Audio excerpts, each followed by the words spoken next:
Tarehe 5 ya mwezi wa 3 2026, NBC Premier League. Kikosi cha kwanza cha Young Africans dhidi ya Singida Black Stars itakayochezwa katika ardhi ya ugenini kwa Malkia Liti. Basi Djigui Diarra golikipa nambari 1 kama kawaida. Huyo ni golikipa wa kuaminiwa zaidi katika kikosi cha Jangwani na hana mpinzani. Ni golikipa ambaye ameshaonesha ni kwa nini anaaminiwa zaidi. Lakini beki wa kati atakuwa ni Ibrahim Abdullah Baka. Yes, Sergeant huyo ambaye alikuwepo hata katika mchezo wa dabi ya Kariakoo wa Simba na Yanga ambao ulimalizika kwa 0-0 pasina kufungana pale katika ardhi ya visiwa vya marashi ya karafuu. Lakini pia ikumbukwe kwamba namba 5 atakuwa ni Frank Asink. Yes, atachukua namba ya Dickson Job ambaye amepata majeraha baada ya kugongana na Innocent Luemba katika mchezo wa dabi ya Kariakoo na kutolewa mapema sana. Kwa hiyo Frank Asink ndiye atakayebeba mikoba yake. Yes, tunaona hapo. Lakini pia sio mbaya sana Eli Capitano wa zamani wa Simba. Huyu ni Mohamed Hussein, atakuwa fullback left, yani beki ya kushoto katika kikosi hicho cha Simba Sports Club. Naye pia atasimama kutekeleza majukumu yake na kazi yake kwa ufasaha zaidi pasina hata kuingiliwa na mtu, huku au kuasa Tola yao akichukua nafasi ya Israel Patrick Mwenda.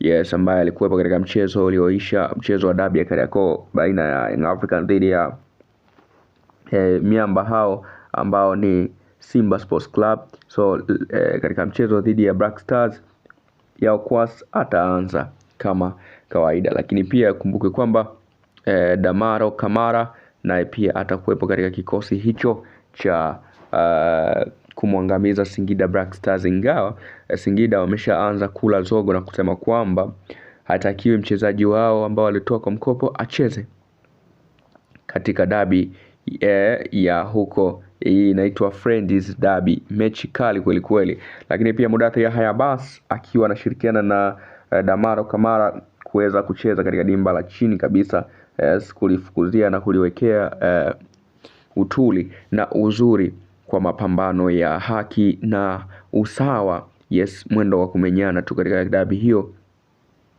ya huko. Lakini pia mechi nyingine, mchezaji mwingine ni Pacome Pedroso ambaye alikosekana katika dabi ya Kariakoo kwa sababu ya majeruhi, na pia atakuwepo katika mchezo huo ambao atakuja kuonyesha nini ambacho Yanga walikimisi zaidi. Ni mechi ngumu, mechi ya hatari, mchezo wa 12 wa Young Africans. Lakini pia ndio hivyo sasa, Professor Pacome Zouzoua atakuwepo. Lakini pia Maxim pia Nzengeli kama kawaida, the Osborne, mtu ambaye kiwango chake hakijawahi kushuka, forever, muda wote anapambana, muda wote anacheza na amekuwa akionyesha kiwango bora zaidi.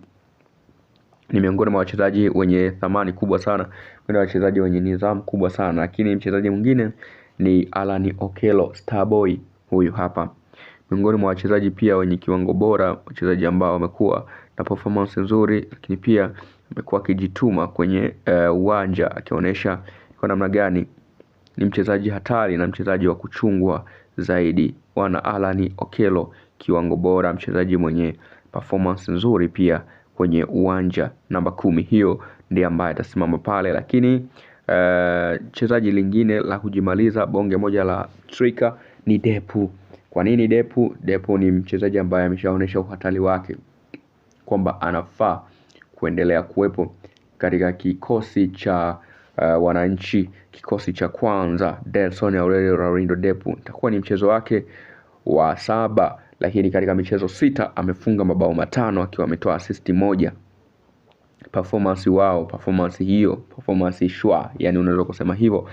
Ni miongoni mwa wachezaji wachache sana ambao wanasajiliwa dirisha dogo na kuonesha kiwango kikubwa kama ambacho amekionyesha Depu. Kwa hiyo hii inaonyesha ni kwa maana gani au kwa nini Young Africans wanaridhika zaidi na kiwango chake na performance yake na ubora wake na nguvu kazi yake. Hii inatoa tafsiri ya moja kwa moja kwamba Young Africans wamelamba dume, yani haina kupepesa, ila ukweli ndio huu kwamba Young Africans wamepata mchezaji ambaye walikuwa wanamtarajia au wanamhitaji kuweza kuwa naye, na kweli ametokea. Yani ni ndoto ambayo alikuwa na baada ya Mayele kwa muda mrefu. Sasa ni Depu Delson Aurelio Laurindo Meli, huyu mwamba kweli kweli mwenye kiwango bora zaidi na zaidi.